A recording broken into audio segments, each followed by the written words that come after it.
नमस्कार, जय माता दी। मैं हूँ आपकी अपनी लाइफ डिज़ाइनर जीतू आचार्य।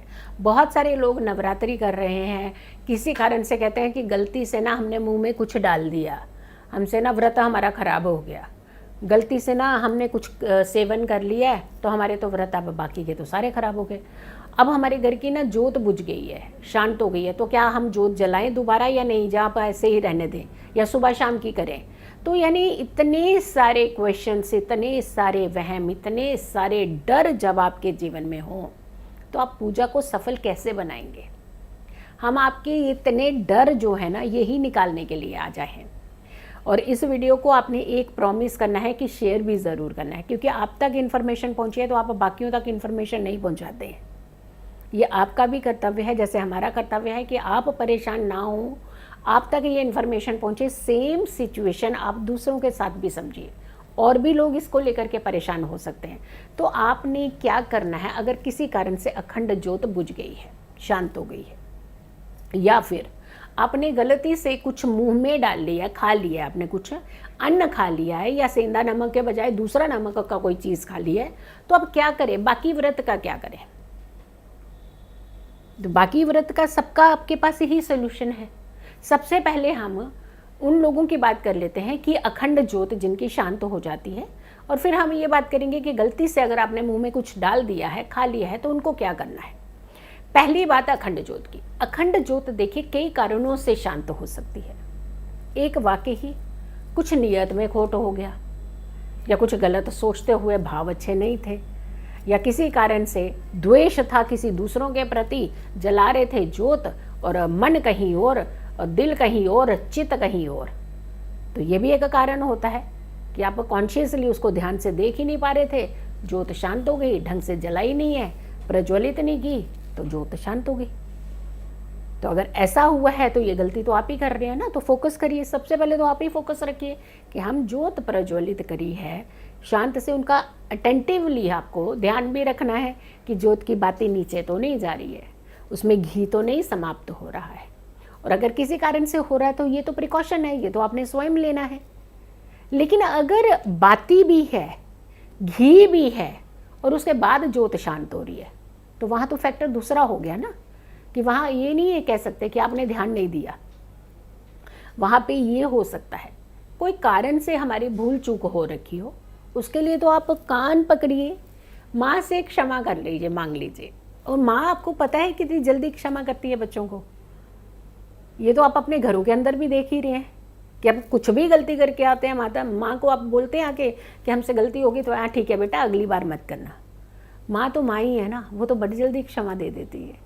लेकिन कोई ये कारण भी तो हो सकता है कि हवा से भी ज्योत बुझ गई हो आपकी।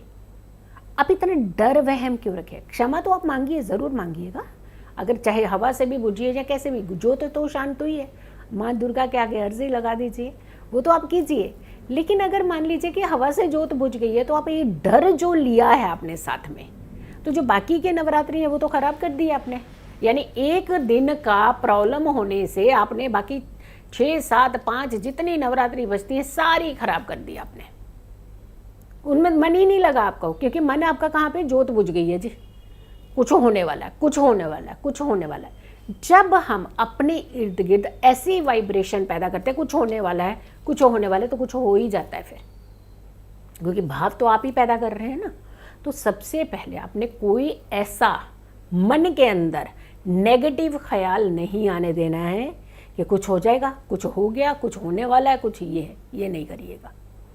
हे माता रानी, आप ही को हम समर्पित हैं, हमारे पूरे भाव आपको समर्पित हैं, हमारी नीयत भी आप ही जानते हैं। हमारे मन के अंदर, दिल के अंदर कोई द्वेष, कोई बैर, कोई वेद नहीं है। आपने हमारा ध्यान रखना है, और हमसे कोई भी किसी तरह की त्रुटि हुई है हमें क्षमा कीजिए, और उसके पैरेलल में एक ज्योत फिर से जला लीजिए, प्रज्वलित कर लीजिए। साफ मन से, शुद्ध भाव से आप ज्योत प्रज्वलित कीजिए। जो बाकी बचे नवरात्रि हैं उसे खराब मत कीजिएगा, क्योंकि अभी बहुत सारे फल आपने लेने हैं आगे, बहुत सारे आपको फ़ायदे लेने हैं। माँ आपके ऊपर बहुत सारी मेहरबान होने वाली है। तो पहली बात, एक ज्योत फिर से प्रज्वलित कीजिए साफ सुथरी, और उसका ध्यान रखिएगा। दूसरा, नवरात्रि में कुछ गलती से खा लेते हैं, हमारा व्रत टूट गया था, आगे हम नहीं करेंगे जी। और अगर आप ऐसा कर चुके हैं, जैसे मान लीजिए कि आपने कुछ खा लिया और अगर बाकी के बीच के व्रत आपने छोड़ दिए हैं, नहीं जी हमसे ना व्रत टूट गया, खंडित हो गया, इसीलिए हमने आगे नहीं करना, कोई प्रॉब्लम थी इसलिए। अरे कई बार वर्किंग लोग हैं आप लोग, बहुत सारे प्रेशर होते हैं, घर का, बच्चों का, परिवार का, ऑफिस का, अपने वर्क का, अपने बिजनेस का, अपनी निजी ज़िंदगी का, अनजाने में कई बार भूल हो जाती है ना। तो अगर मुंह में कुछ डाल भी दिया है तो आप दूसरे दिन से अगेन आप अपना व्रत का पालन है उसे करिए। और फिर भी अगर आपको लगता है कि ज़्यादा दिन छूट गए हैं, अभी ये वीडियो थोड़ा देर से देख रहे हैं, तो लास्ट के सप्तमी का अष्टमी का व्रत कर लीजिए, इनफैक्ट नवमी का व्रत कर दिए। नव से जो सिद्धिदात्री है वो सर्व सिद्धियां प्रदान करने वाली है, आप भूल जाते हैं इसको। अगर किसी कारण से कोई व्रत आपसे छूट जा रहा है तो अष्टमी का व्रत पूर्ण करके नवमी पूज लीजिए, आप नवरात्रि का पूरा फल मिल जाएगा आपको। तो आपसे किसी कारण से कोई अगर कुछ खा चुके हैं, कोई बात नहीं, अब जो आगे है उसे खराब मत कीजिए, एटलीस्ट बाकी जो बचे व्रत हैं उनका पूर्ण पालन कीजिए। अगर फिर भी नहीं रखना चाह रहे हैं तो आप आखिरी के 2 व्रत रख लीजिए, तब भी माता रानी आपके ऊपर प्रसन्न होंगी। हमने कहा ना, नियत में खोट आया तो चाहे आप कितने भी व्रत कर लो, व्रत ये वाला व्रत, वो व्रत, ये व्रत, पूरे 9 व्रत, ये व्रत, उससे कुछ नहीं होगा। आप भले ही एक आखिरी का व्रत रख लीजिए, 2 व्रत रख, जोड़ा रखेंगे तो बहुत अच्छा होता है, क्योंकि इसे इवन में रखा जाता है, ऑड में नहीं। आप पहले भी तो रख चुके होंगे, और जो भी होगा मिला करके उसे जोड़ा का रूप ले लीजिए, मतलब इवन नंबर को कर लीजिएगा, बट खराब नहीं करिए बाकी चीज़ों को। 1000 व्रत रखने से क्या होगा? व्रत आप जो व्रत क्या है, सिर्फ जुबान खाने पे कंट्रोल को व्रत नहीं कहता, आपकी सारी इंद्रियों पे कंट्रोलिंग व्रत होता है। बुरा नहीं बोलना, बुरा नहीं सोचना, कुछ गलत नहीं करना, कुछ गलत नियत नहीं रखनी, तो ये व्रत है। घर में आप गाली निकाल रहे हैं, सबको व्रत रख के फिर रहे हैं, आप बुजुर्गों का आप आदर नहीं कर रहे हैं, वो कहीं वृद्धाश्रम में रह रहे हैं, कहीं कोई कहीं रह रहे हैं, कोई कहीं रह रहे हैं, उनको कभी आप पूछते नहीं हैं, तो व्रत कर, इससे नहीं होगा। आप व्रत करना, आप नियत को भी अपना उतना ही अच्छे रखिए, शांत भाव रखिए, गलत मत सोचिए, बुरा प्रभाव पड़ेगा वरना आपके ऊपर। तो आप उन प्रभावों को लेना क्यों चाहते हैं? तो अच्छे भाव से कीजिए, और अगर गलती हो गई है, चूक हो गई है, तो उसे फिर से क्षमा मांगते हुए अगला व्रत कर लीजिए।